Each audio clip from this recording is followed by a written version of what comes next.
Okay, welcome back. And this is the aftermath, as I said, of the presidential election. Most people have already congratulated the winners. The ruling APC's candidate has won that election as declared by INEC. But I was telling you that 6 states have actually gone to the Supreme Court saying that, as it were, we no go giri. It's within the law. We no go giri. That's appealing to the Supreme Court to do their prayer, grant their prayer, the states being Adamawa, Akwa Ibom, Bayelsa, Delta, Edo, and Sokoto. And in particular, what they are asking for, they want the Supreme Court to declare that the pronouncement of the candidate of APC, Bola Ahmed Tinubu, as the winner in the February 25 elections should be voided.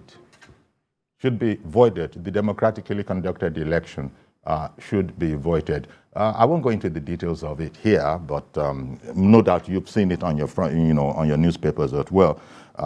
They want what they call a declaration that the entire results of the presidential election conducted on the 25th of February, announced by the chairman of INEC at the National Collation Center, Abuja, in flagrant violation, according to them, in flagrant violation of the provisions of, well, so many sections of the law. Well, let me go. Section 25, 47, Section 25, then 47, 2, 61, and 61 and 2, and 4, and 5, then 62, 64, 4, A, and B, and 70. So this is lawyer talk.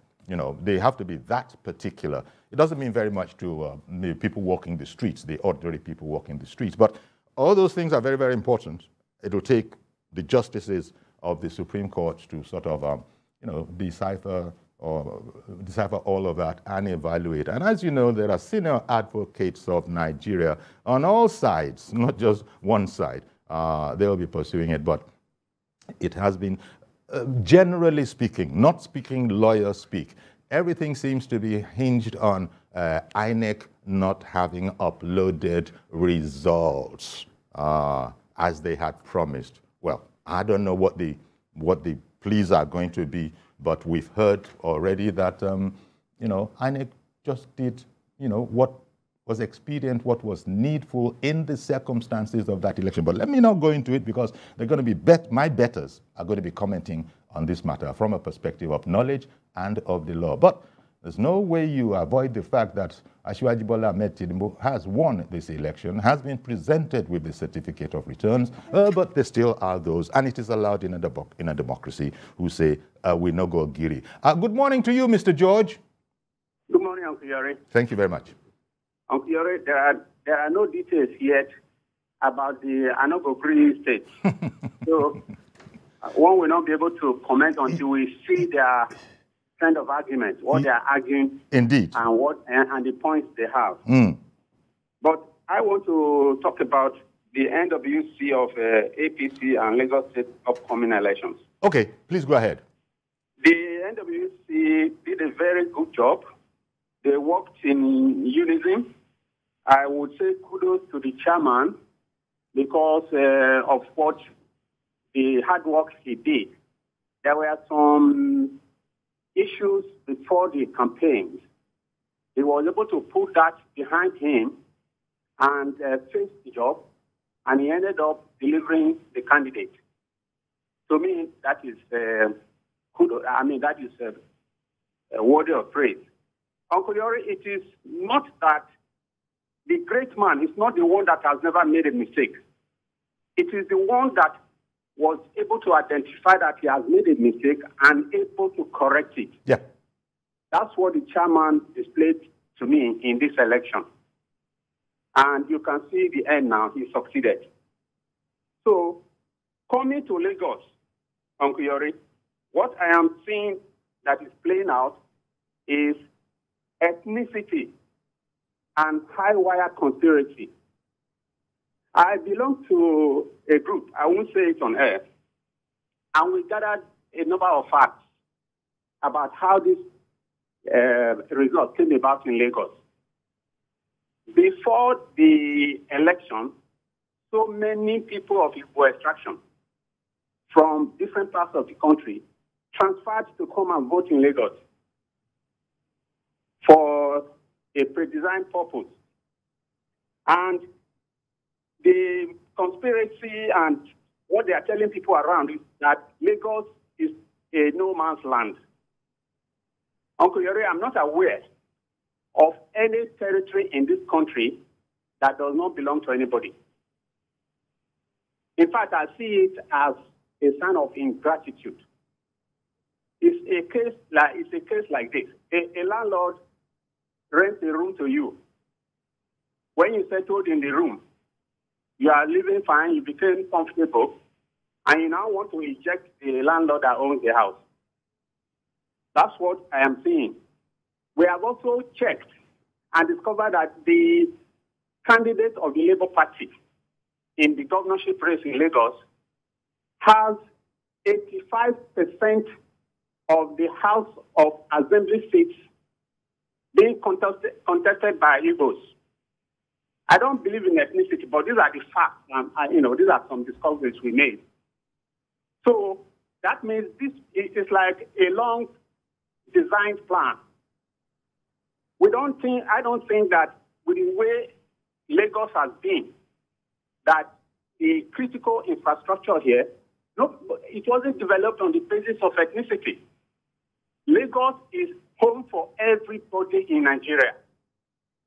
But I don't think that privilege should be taken to the extent of wanting to eject those who made the enabling environment for you to live and thrive.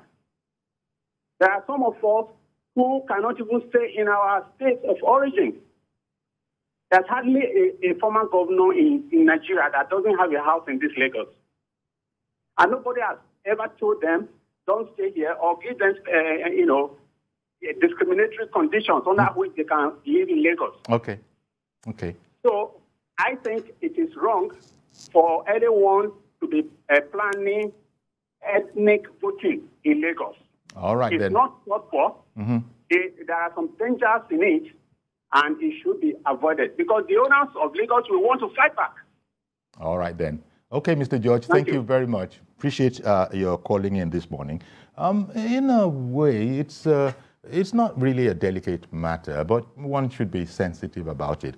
The leadership of APC in Lagos, as you well know, I'm speaking about Asiwaju Bola Ahmed Tinubu in particular, he's always, he's one of the most well-known detribalized persons, and he and his administration in Lagos, as it was when he was a governor, and let it be said, he still has influence in Lagos, but it has always been about all are welcome in Lagos. The country belongs to everybody. But as Mr. George then explained that, look, in your opinion, you see some moves that perhaps people need to look at carefully and perhaps have a rethink about. Well, indeed, your impression, your opinion has been noted, but for the moment, I guess we should leave it there. And thank you very much, Mr. George, for calling in on that particular point. Now, as I said, we're going into the governorship election. Lagos is one of those places. And so in the conversation that we'll be having with my guest, Honorable Efe Ofobruku, he's a two-time member of the Delta State House of Assembly. That was from between 2011 and 2015. We'll be talking to him, and all the other state election issues coming up will be there. Honorable Efe Ofobruku, is a former special advisor to Governor Ifeanyi Okowa on legislative matters, and that was between 2019 and 2021. And he indeed himself was an aspirant, a governorship aspirant, and now he's a critical stakeholder, an APC chieftain. Good morning to you, Honorable Efe Ofobruku.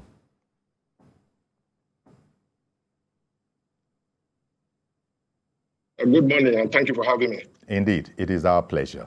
So going into the governorship race after the presidential, let's start from your stake. A viewer from home has kicked off the aspect in Lagos. But from your end over there, when it comes to Delta, give me your impressions. How well do you rate the chances of your party, APC, in the upcoming race?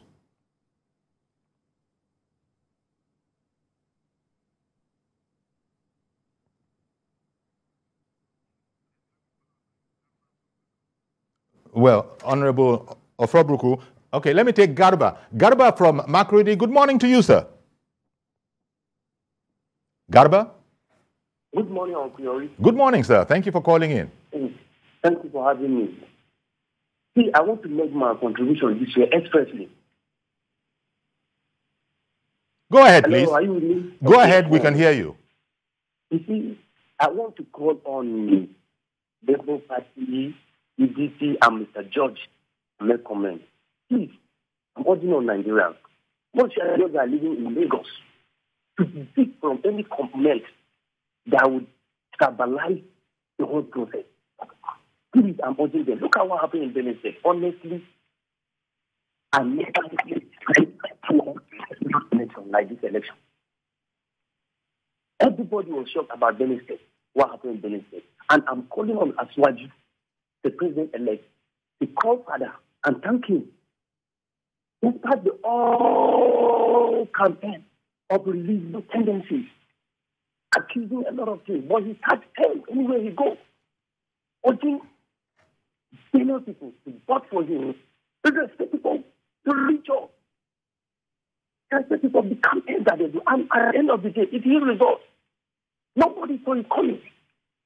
And I'm telling you this with all sense of honesty. The government contesting as a senator, he lose. Former governor, senator, lose. Members of House are free and fair. No rancor. Nobody can challenge that election in the state. So I'm holding on Nigeria to build on this thing. This is just right. No matter how, no election is started in the whole world. But this is never started, honestly. That's the gospel truth. All right, then. Anybody that will come and get another thing, he's just saying it for selfish interest. Have a look over there. Indeed. Thank you very much, Garba. Thank you very much for calling from home. But as you know, those who lose elections will express themselves. Not always. Sometimes they just do the gentlemanly thing and congratulate the winner. Other times it's a bit more involved than that. But one way or the other, APC has won this election. It has been duly declared. But if you want to contest that fact, there's a civilized way to do it. And that seems to be what, at least so far, 6 states have decided that they need to do. Adamawa, Akwa Ibom, Bayelsa, Delta, Edo, and Sokoto have decided that they want to ask or see if the Supreme Court will be agreeable to voiding the election that the country is already being congratulated on.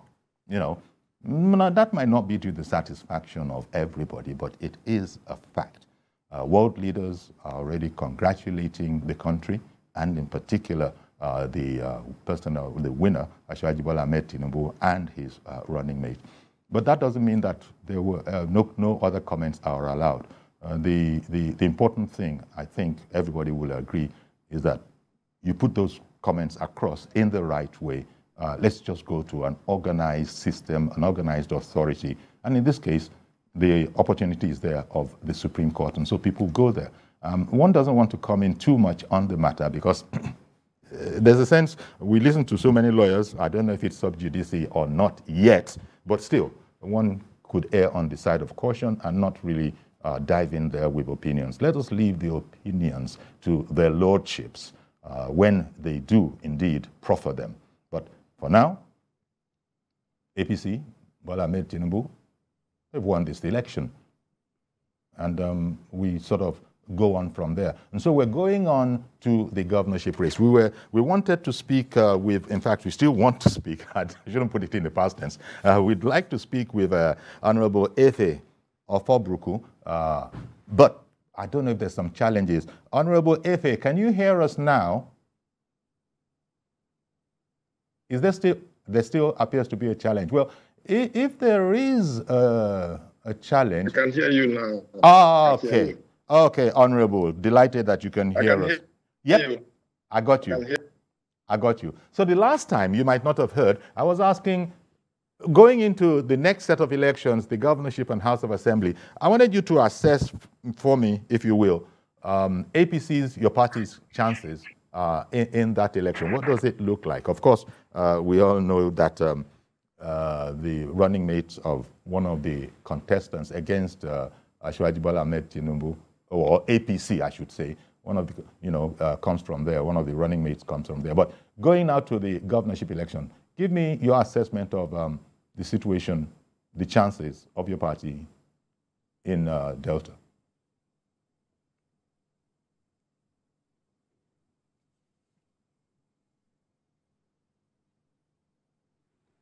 Honorable Efe? Well, perhaps you can keep the calls coming then.